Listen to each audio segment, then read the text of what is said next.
plan was for each state to select electors, people who would be well-educated, people who would be people of substance, and they would meet and decide who they would support for the presidency.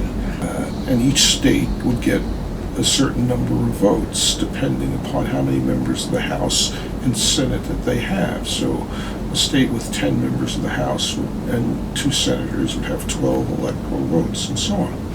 So when you vote in November, I vote in November for president, we're not voting directly for Barack Obama or Mitt Romney.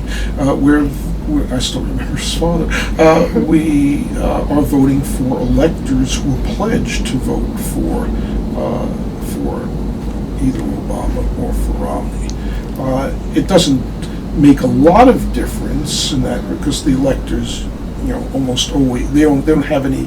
The founders thought they would have an independent decision-making responsibility, but under the current arrangement, they have no independence. They vote as they're pledged to vote.